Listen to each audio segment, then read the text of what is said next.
Bonjour. Comment allez-vous? Ah, ça va et vous? Ça va, ça va? Ouais, nickel. Je m'appelle Victor Gendreau, je suis byzantin, né à Besançon et j'y vis toujours. Je travaille le bois et puis dans mon temps libre, ce que j'aime faire, c'est des œuvres d'art. Il faut savoir que j'ai fait une filière qui est quand même plutôt générale, donc collège-lycée, lycée en bac général ES. Et ensuite, je savais pas trop quoi faire, donc je me suis orienté avec la mission locale, j'ai fait des stages. Et au premier stage en menuiserie, du coup j'avais choisi la menuiserie. C'est là que j'ai compris que j'aimais bien façonner la matière, j'aimais bien travailler le bois. Parce que, en l'occurrence, c'était du bois, mais ça aurait pu être autre chose. On le verra peut-être après, parce qu'avec l'ébénisterie, on touche d'autres matières. Et du coup, voilà, c'était ce stage-là de découverte qui m'a fait un peu le déclic pour en arriver où j'en suis aujourd'hui, voilà, à travailler la matière. J'ai commencé en fait par un CAP en menuiserie. L'avantage, c'est comme j'avais déjà un bac général, j'ai pu le faire en un an, donc à CAP menuiserie au CFA Vauban à Besançon. Et ensuite, j'ai eu envie d'approfondir un petit peu les choses. Puis j'ai surtout un ami qui lui partait en ébénisterie plus tard à Lyon l'année d'après et qui m'a proposé de venir avec lui. C'est comme ça que je me suis dit allez, bah, on continue, on va jusqu'à Lyon pour faire de l'ébénisterie. Ça me permettait de bouger, de voir d'autres choses. Et puis surtout d'approfondir vraiment le métier du bois, de toucher à d'autres matières. Euh, Parce que l'ébénisterie, ça peut mélanger plusieurs matières et ça, je trouvais ça vraiment intéressant. Donc, c'est ces moments clés-là. Et puis, il faut aussi savoir que j'étais en apprentissage dans une boîte qui fait de la restauration et de la rénovation de monuments historiques. Donc, ça, c'est vraiment où j'ai pu toucher vraiment un aspect global du métier avec les techniques anciennes, des techniques neuves avec des choses comme la commande numérique et puis voilà, le travail de la main au ciseau à bois. Donc ça a été vraiment global et ça m'a donné envie d'aller un peu plus loin. Je pense que si j'étais pas passé chez Adecco, j'aurais pas eu cette envie d'aller plus loin. Voilà.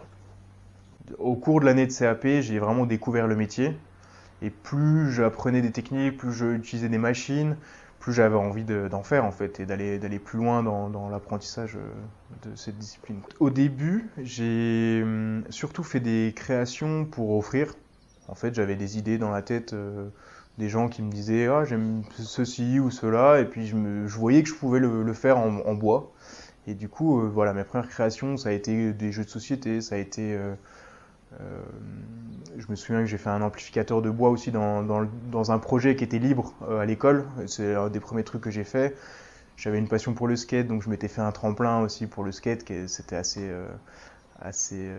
cool de pouvoir faire ça. Ça me permettait d'explorer des techniques que je connaissais pas, que j'avais jamais faites. Et voilà, donc c'est un peu comme ça que j'ai commencé à créer de mon côté euh, des objets d'art, entre guillemets.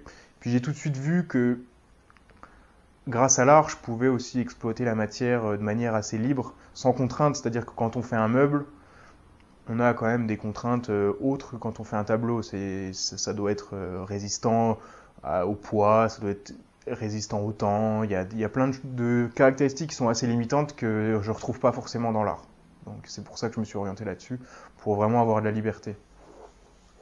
Je pense que ce qui m'a donné envie de travailler sur des supports comme de la décoration murale, donc des tableaux de manière générale, ça a été un petit peu la matière qui s'est présentée à moi sur le moment. Euh, C'est-à-dire que j'ai tendance à récupérer pas mal de choses, à être assez fasciné par toutes les matières, toutes les textures, les couleurs. Bon, on peut le voir, il y a pas mal de tissus de velours, il y a des... Je ne saurais pas trop comment expliquer, mais souvent je suis inspiré par ce qui m'entoure. Euh, donc je vais aller chercher un bout de bois qui me plaît avec des jolis veinages, et puis c'est un peu comme ça que je vais construire euh, mes envies. Enfin, c'est comme ça que je vais avoir des idées en fait. J'ai besoin d'être entouré, j'ai besoin de regarder ce qui se passe autour de moi, et c'est un peu comme ça que mes idées elles émergent. Je pense qu'il y a un moment clé, pour la petite histoire en fait, c'est ma marraine qui m'appelle un jour et puis qui me dit je suis un je suis un déstockage d'une entreprise qui fait de la lutherie, il me semble. Et en fait, ils avaient plein de plaquages de bois à vendre, mais pas cher, parce que c'était des chutes en fait qui étaient destinées à la poubelle parce qu'elles étaient trop petites, etc. Et à partir de là, bah, je lui dis bah, ok, prends-moi plusieurs lots et puis je verrai bien ce que je peux en faire. Et c'est comme ça que j'ai fait mes premiers tableaux et où j'ai vraiment eu cette sensation de bien-être en voyant le résultat fini et en voyant ce que je pouvais faire en façonnant la matière de manière libre, sur un support qui me permet vraiment d'être libre. Donc je pense que les premiers tableaux, les premières œuvres qui me caractérisent, ça va être ceux avec le plaquage de bois que j'ai fait onduler comme je le voulais, en fait, où j'ai transformé un peu ce plaquage qui était destiné à aller à la poubelle en une œuvre d'art et où j'ai été fier de ce que je produisais. Et je me suis dit, ah, là, il y a peut-être quelque chose que je peux approfondir. Ouais, c'est un travail qui m'a marqué et puis qui m'a donné envie aussi de donner un côté vivant. Ouais, vivant par le relief. En fait, j'aime bien cette idée de tableau qui soit plutôt en 3D qu'en 2D. Et c'est vraiment quand j'ai vu ce résultat-là, je me suis dit, waouh, il y a vraiment un truc à faire, à tordre, façonner la matière un peu comme je le veux. Et puis par la suite, après, j'ai utilisé d'autres techniques, j'ai fait des tableaux un peu plus complexes, pareil, en tordant du plaquage de bois, en le moulant, en faisant des choses. Voilà, en fait, ça m'a donné envie de façonner la matière de manière contre-intuitive, de rendre vivant mes œuvres, et puis voilà. Le rapport que j'ai avec le bois, je pense il passe à travers les cinq sens. C'est ça que j'aime beaucoup aussi dans ce travail-là. C'est-à-dire que quand on coupe un bout de bois, on ne sait jamais vraiment ce qu'il y a à l'intérieur. C'est toujours différent. On va avoir toujours un veinage qui est intéressant, qui est beau. On va avoir des couleurs qui peuvent être très différentes quand on passe d'un bois qu'on connaît, qui est chez nous, qui est plus autour du marron, du beige. Mais quand on va dans les bois exotiques, on peut trouver du rouge, du violet. Donc au niveau des couleurs, c'est très nourrissant. Au niveau du veinage, c'est très nourrissant aussi. On a l'odeur quand on le travaille, que j'adore. Il y a des bois qui sentent vraiment très très bon. On a le toucher, quand un bois il est brut, quand un bois il est bien foncé, quand il est verni. On a ça.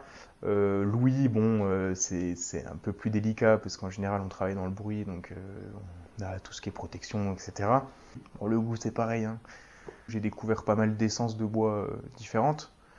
J'ai travaillé des bois exotiques, j'ai travaillé des bois plus communs qui sont de nos régions. Euh, j'ai pu aussi faire des arrondis, j'ai pu faire, comme on a vu avec le plaquage, ouais, à façonner vraiment le bois sous toutes ses coutures, et c'est ça ouais, qui est intéressant aujourd'hui, que j'aime bien explorer encore. Il y a encore plein de choses à apprendre, et c'est ce que j'essaie de faire tous les jours. Car la vie Parce que la vie, ça s'arrête jamais, la vie, c'est toujours des combats. Petit pas par petit pas, j'espère approcher ce qu'on pourrait considérer comme mon Everest personnel. Focus. Je pense, et puis j'ai découvert aussi en faisant de manière intuitive que mon travail il était vachement inspiré de la nature en fait, de ce que je vois autour de moi. Euh, Depuis petit, j'ai beaucoup traîné dehors, j'ai fait beaucoup de balades. Et mes parents ils m'emmenaient souvent dans la nature, au bord de la rivière, on faisait de la rando, des choses comme ça. Et je me souviens aussi, un de mes premiers souvenirs créatifs, enfin, où j'assemblais des éléments que je trouvais pour faire quelque chose, un ensemble que j'essayais de rendre esthétique. Bon, j'étais petit donc le résultat, voilà. Mais je prenais ouais, des choses dans la nature, des bâtons, des feuilles, des cailloux, des coquilles d'escargots, et puis je faisais des petites compositions avec ça quand j'étais petit. Donc déjà, il y a des choses comme ça qui transpirent. J'ai aussi une mallette avec plein de choses que je récupère à droite à gauche, des matières, des choses. Je pense que c'est vraiment ça qui m'inspire, et puis on peut le retrouver dans mon travail, que ce soit quand je représente des animaux, donc là c'est quelque chose de plus concret, ou alors que ce soit des formes qu'on retrouve, des matières, des, des, ouais, des textures qu'on retrouve dans la nature. Donc je pense que c'est vraiment. C'est quelque chose que j'ai découvert après, mais je pense vraiment être influencé par la nature et avoir ce souhait de la mettre en avant à travers mon travail. Ouais. Oui, oui. Puis j'ai aussi, si je peux rajouter un truc, c'est que j'aime bien prendre des choses qu'on a devant les yeux, qu'on regarde, mais qu'on a un peu oublié, un peu déconnecté de ce qui nous entoure. Quand j'ai travaillé la forme des alvéoles d'abeilles, par exemple, c'est quelque chose qu'on connaît tous, mais on n'est plus forcément émerveillé devant quand même une structure qui est parfaite et qui est créée par la nature en fait. Et c'est des choses comme ça des fois que j'aimerais mettre plus en avant, que les gens puissent s'arrêter un moment et apprécier ça à travers mes œuvres d'art, pourquoi pas après aller l'apprécier dans la nature elle-même. C'est un des premiers matériaux que l'humain a façonné, donc c'est vrai que c'est intéressant. Je pense que c'est quelque chose qui est ancré en nous. Et je pense aussi que il y a un certain bien-être à être entouré de bois, il y a un certain bien-être à le travailler. C'est des gestes qu'on connaît, c'est des choses qu'on fait depuis des millénaires. Et ça, je pense qu'il y a, il y a quelque chose, ouais, il y a quelque chose qui vient de là, quoi, quelque chose qui est profondément ancré dans l'humain, qui fait qu'on est lié au bois, qu'on le veuille ou non, quoi. Alors le choix du bois, ça n'a pas forcément été une évidence. J'ai eu la chance en fait de tester ça en premier. J'ai testé le métier de menuisier, donc c'est le travail du bois, et en le travaillant, je me suis rendu compte que les possibilités étaient quand même énormes, comme c'est un matériau qui est quand même facile à façonner. Voilà, contrairement au métal, contrairement au verre ou ces choses-là, on peut faire énormément de choses en bois, donc ça m'a tout de suite plu, mais ça m'aurait aussi plu de faire du métal, du verre, et c'est pour ça que dans mes œuvres, je travaille du tissu notamment. Tout ce qui est tapisserie, c'est des choses qui m'intéressent. Donc pourquoi pas. Après, moi j'aime bien explorer d'autres disciplines, et j'espère que j'aurai l'occasion d'en explorer d'autres. De manière générale, c'est quand même la matière que j'ai qui va influencer l'œuvre. C'est-à-dire que comme je l'ai dit tout à l'heure, je suis inspiré par ce qui m'entoure.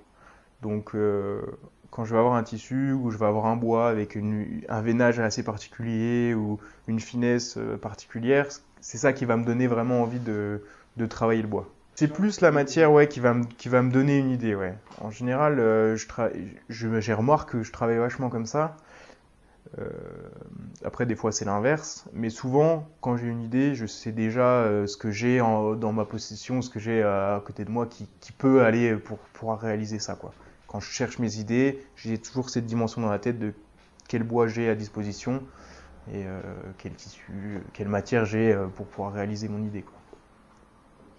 J'ai remarqué en ayant travaillé, que ce soit à travers mon apprentissage ou dans mon travail salarié actuel, donc ça me fait quand même déjà presque 7 ans de travail en entreprise, je remarque qu'il y a pas mal de choses qui partent à la poubelle, dont des matières nobles.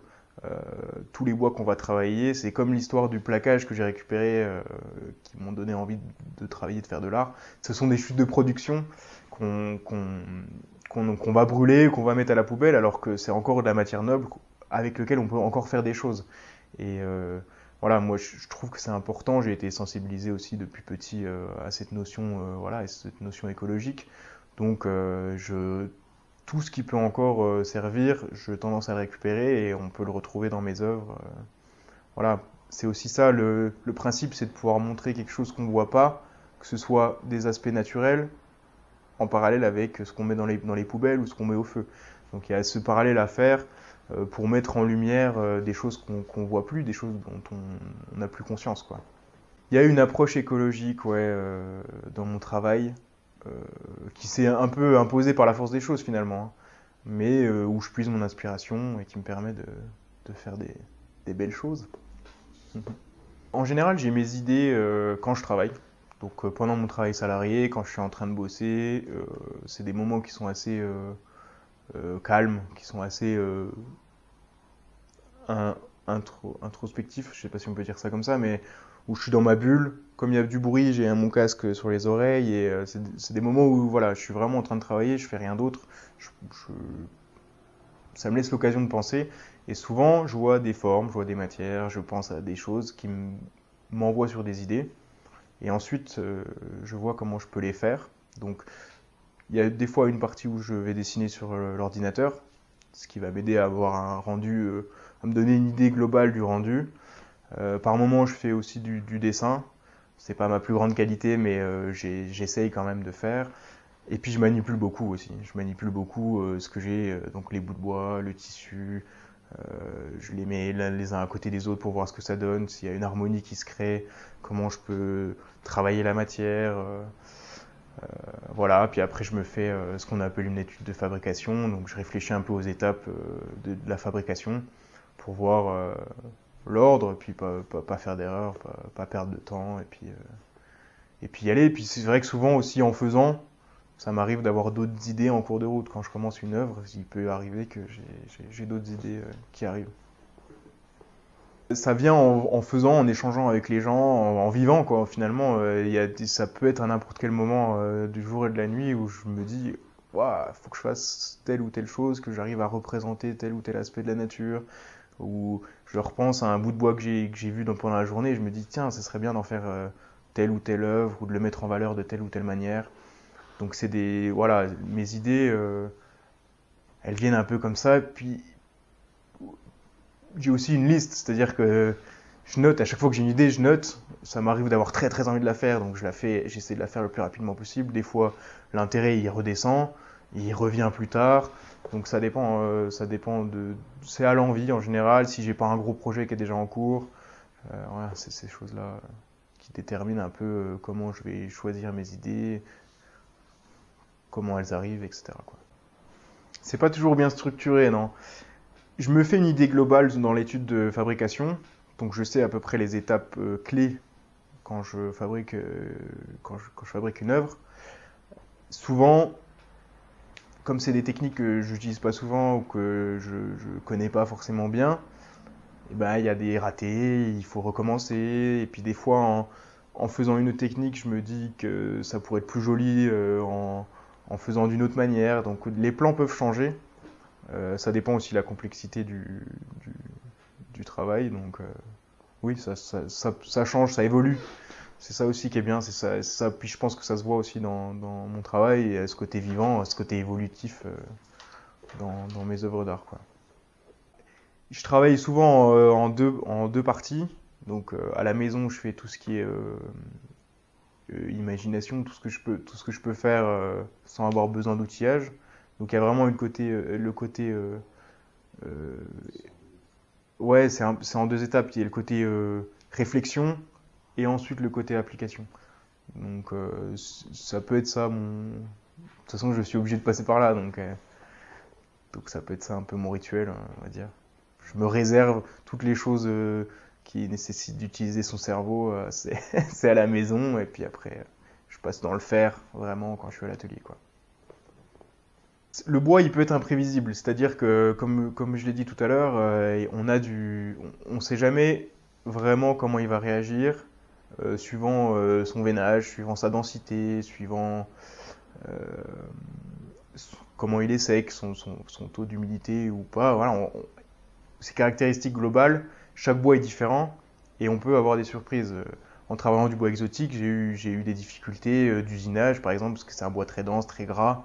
Donc on l'usine pas de la même manière que du sapin, par exemple, qui va être très tendre, qui va être un bois mou, qui est facile à travailler.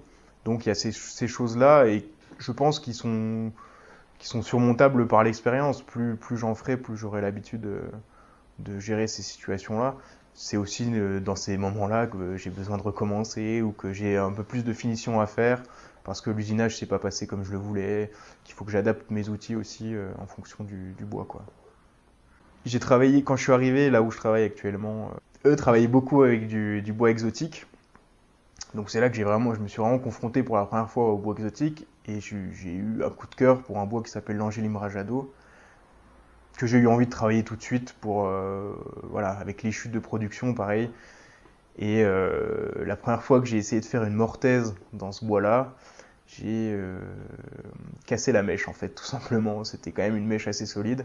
Et comme j'avais pas l'habitude, bah, je pense que j'ai usiné un peu trop de matière en même temps. Et donc là, je me suis vraiment rendu compte que suivant le bois, fallait vraiment faire attention à la manière de façonner le bois en fonction de comment il est, quoi. En ébénisterie, on a appris à travailler plusieurs matières. Enfin, déjà, on a étudié du mobilier où il y a plusieurs matières qui sont façonnées dessus. Donc, ça m'a donné très très envie de travailler d'autres choses.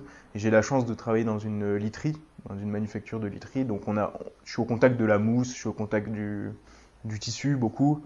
Et forcément, j'ai eu envie d'explorer ça et on peut le retrouver dans mon travail, voilà, des tissus, de la couture, de la tapisserie, euh, voilà, donc du travail vers d'autres matières qui m'intéressent quand même, qui peuvent offrir d'autres caractéristiques. Là, je pense à de la transparence, je pense à un côté un peu comfy, je sais pas si ça se dit, mais un côté un peu bombé avec le tapissage, la mousse, le garnissage qu'il y a dedans. Voilà, c'est d'autres aspects qu'on peut explorer à travers d'autres matières. C'est ça qui est intéressant. Et l'ébénisterie, c'est un peu ça, c'est mélanger les matières. On reste sur une base de bois, mais on va explorer d'autres matières. Et ça, c'est vraiment quelque chose qui m'intéresse. Là, récemment, j'ai eu très envie de travailler le verre. Alors j'ai essayé de mon côté, il y a eu des ratés, mais j'aimerais bien, ouais, peut-être travailler avec quelqu'un qui sait manipuler le verre un peu mieux, les vitraux peut-être aussi, c'est des jeux de lumière qui peuvent être intéressants. Voilà, et puis couplé à du bois, ça peut être vraiment joli. Donc voilà. Je sais que j'ai terminé une œuvre au moment où je mets le cadre. Quand je mets le cadre, c'est généralement la dernière étape. C'est ce qui vient englober l'objet principal de l'œuvre. Et c'est ça qui me dit que j'ai terminé mon œuvre. Là, je sais que quand je mets le cadre, c'est terminé. Parce que je peux pas mettre le cadre avant. Donc, voilà. Oui, c'est vrai qu'à la différence de pas mal d'artistes peintres, notamment, toutes mes œuvres sont encadrées, mais c'est aussi un souci technique, c'est-à-dire que beaucoup de mes œuvres sont tenues par le cadre. Elles sont, elles sont tenues par le cadre, et c'est aussi pour ça que j'accorde une importance au bois que j'utilise pour le cadre, parce du coup, elles vont venir faire partie de l'œuvre, et donc c'est important qu'elles s'intègrent bien, voilà, qu'elles soient harmonieuses avec le reste et qu'elles viennent aussi, que le cadre vienne mettre en valeur ce qu'il y a au centre de l'œuvre, quoi. Il y a des œuvres que j'ai recommencées, surtout celle du début par exemple, où j'ai eu des problèmes de collage. Comme je travaillais un bois très fin, le plaquage, j'ai eu des petits soucis, donc j'ai fait des essais, puis je suis arrivé après à des rendus un peu mieux. En ce moment, je suis en train de travailler, j'ai plusieurs idées. Avec la période du Covid qu'on a eu il n'y a pas longtemps, où on a cru que ça venait du pangolin, j'ai découvert cet animal et je trouve que le dessin, la forme de ses écailles est vraiment hyper intéressante. J'ai beaucoup aimé faire dernièrement les formes hexagonales des alvéoles des ruches d'abeilles et j'aurais envie de travailler sur ça. Il y a aussi une libellule que j'ai commencé, donc dans le même esprit que le scarabée et que le papillon, sur lequel j'ai commencé à travailler et que je continue petit à petit. Voilà, c'est quand même un plus gros projet qui demande vachement de travail, de minutie, c'est assez laborieux comme travail. Donc je travaille ça en parallèle, je fais des œuvres un peu plus à l'envie où je sais que je peux les réaliser un peu plus vite. Et voilà. Donc prochainement, toujours des choses autour de la nature, autour des formes, des couleurs, des textures. Voilà, je pense que c'est ça vraiment qui peut créer l'émerveillement, l'interrogation, voilà, l'attraction pour le public. Si récemment j'ai eu une idée, c'est d'essayer. En fait, je voulais donner du relief au tissu, et donc je savais pas trop comment le faire. On va le retrouver dans la libellule d'ailleurs, parce que j'ai fait les ailes comme ça. Et en fait, j'ai eu l'idée de dessiner donc en relief avec un pistolet à colle, et ensuite de venir coller le tissu par-dessus pour que ça épouse les formes de ce que j'ai dessiné en dessous. Et le rendu est, je trouve, assez sympa. Donc je l'ai exploité pour par exemple les tableaux où j'ai représenté les ondes que crée une goutte d'eau quand elle tombe sur une étendue d'eau. Donc voilà, et puis sur la libellule, on va retrouver aussi le veinage des ailes qui sera créé et qui sera matérialisé grâce à cette technique. Voilà.